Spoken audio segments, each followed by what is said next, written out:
selling real one Chevy. Hey everyone, welcome back to I Just Watched. I'm Joseph, and the beginning of spooky season has begun. Hopefully you get to watch a lot of scary and spooky movies, shows, with a bunch of people you love. Getting into it, let's discuss Hocus Pocus 2. That's what we're here for today. Before I get into it, I gotta hit you with the usual, which is hopefully you like this enough to smash that like button. Don't forget to subscribe. Hit the little bell to get notified.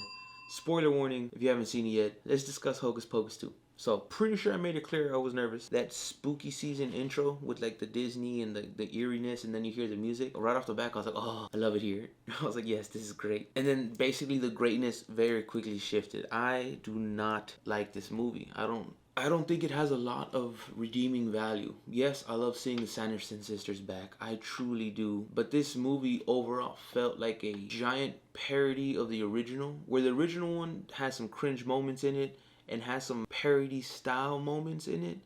Overall still felt serious enough to where like there was these possibilities of the witches winning and these kids dying, and like the stakes felt real, although it was kiddish, which allowed you to go back and forth with the jokes and the level of stupid that the first one has that I love, mixed with the level of like genuine oh shit, like we can lose kind of thing, mixed in, made that so enjoyable. And yes, it has extremely iconic moments, and instead of trying to create new iconic moments, they just spat out and regurgitated old iconic moments in super shitty ways. The only thing I liked from the beginning, when we see the origin to the Sanderson sisters in the village, and Winifred's just walking through town all pissed off and whatnot. The only thing I like is when she walks by, this one lady sees it, she goes, that's enough for me today, and goes back inside. Other than that, the mayor was over the top and stupid for no reason. The girls playing the Sanderson sisters when they were young felt like they were directed to try way too hard to try to be these sisters. I know the sisters have their very specific personalities. You have glimpses of that as you're younger. It was so in your face. They're trying to tell you like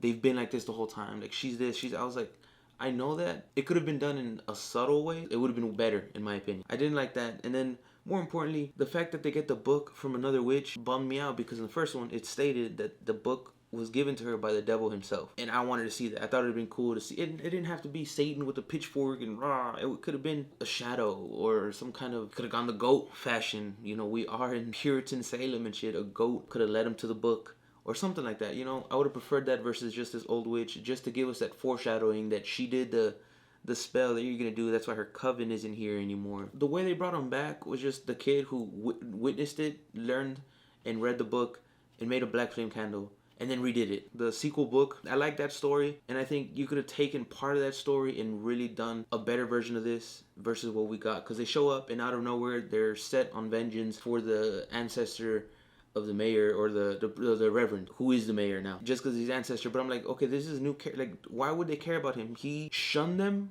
yeah, but the other family killed them, hung them the first time, and then Max, Allison, and Danny beat them and murked them, coming back and just being like, oh, I want to be super powerful and get the reverend's descendant. I was against it because this should have been a revenge story against Max, Allison, and Danny. Watching it immediately, I was like, oh, they should have gone a different route. A bunch of little things kept bugging me, on top of like the poor, over-the-top jokes. I'm tired of seeing that. It's in everything now, and I don't understand why. It's like, is that the only way that people find things funny now? They show up and they just start performing this number, and it wasn't good. It did nothing, and then they would take you out of their singing of their performance to give you the girl's perspective, and then they would give you back, and they're like, who are you performing for? If it was just, it didn't mix for me.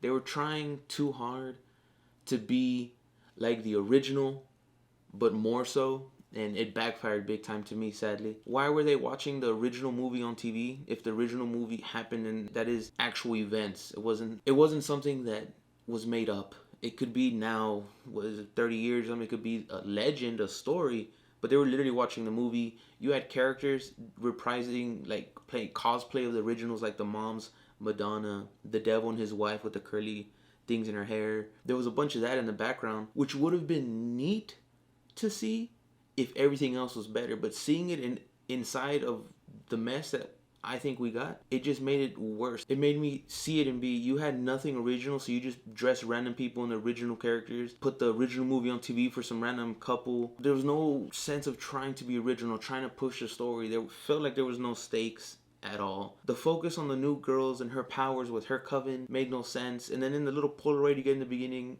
it looks like she already has her powers. So it wasn't like a big reveal when she got them. I feel like they were too focused on trying to produce these new witches to push whatever forward than giving us the intimidating, crazy Sanderson sisters who are back for revenge because they got again. When she gets her broom and Sarah gets the mop and Homegirl gets I was gonna say the broom, but the vacuum. And when they walk out, you see her on the Roomba, and she calls them broomies or broomies. Would have been funnier if you got to see them in the aisle, and it would have been even funnier if you have someone go, "Oh yeah, you don't." She gets a mop, she's like, "Oh, you don't want that." Pulls out this new like Swiffer wet jet thing and goes, "Here, you just dispose of this after." And she's like, "Oh shit, cool." That's why she picked that. You see Homegirl in the vacuum going, "Okay, which vacuum do I want?" Homegirl like, no. Yeah, no one has time to vacuum anymore. Check this out. These are Roombas. Mind of their own. They vacuum for you. And she's like, what? So she gets the last two? And that would have made more sense versus them just walking out with them. Then it would have been funnier, like the broomies showing up to clean the salt. Things like that would have made more sense to me if they would have included that scene. It would have been funnier. It also would have showed their interaction more with the world versus just eating beauty products and then flipping out. From the story that's in the book sequel, again, I wouldn't go exactly with that one because they try to introduce a secret Sanderson sister, and I don't like that idea because Sanderson sisters are so tight. They're such a trio, which they do play off. Present day, Allison and Max have a kid, a daughter. In the book, she's named Poppy, or named Poppy. Perfectly fine.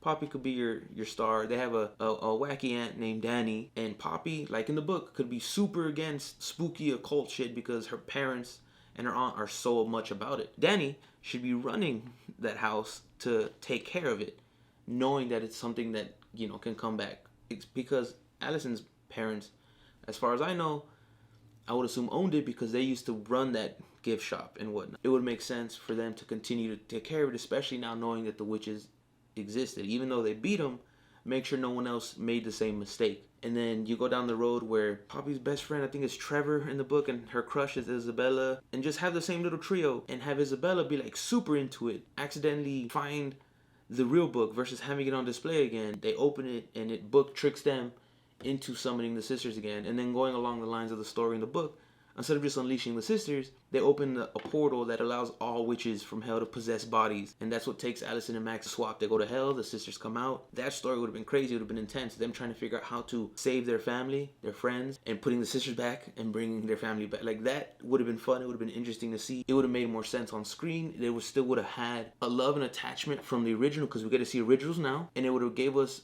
those level of stakes that would have been intense and interesting. And instead of just trying to play the exact same iconic moments over again in such a shitty fashion, like the way they did things could have been easier, smoother. You could have done, of course you got to do a couple of those show stopping pieces because that's part of the iconic characters. I feel like there would have been a smoother way to reintroduce it because I put a spell on you is iconic. And here we just got the I'm gonna get ya. And then you just have the whole flash mob thing. And I'm like, really? We're just going to take a bunch of moments, memes, jokes, and stuff and just throw them into movies. And people are going to be like, hey, that's funny. I love this. No. They leave it open for a third. And in a super lazy way. The way they leave it open for a third is by another black flame candle. For the third time. At least in the book, you find out when they win, Winifred didn't go back. She's still possessing this missing kid. That would have been a more interesting way to end it.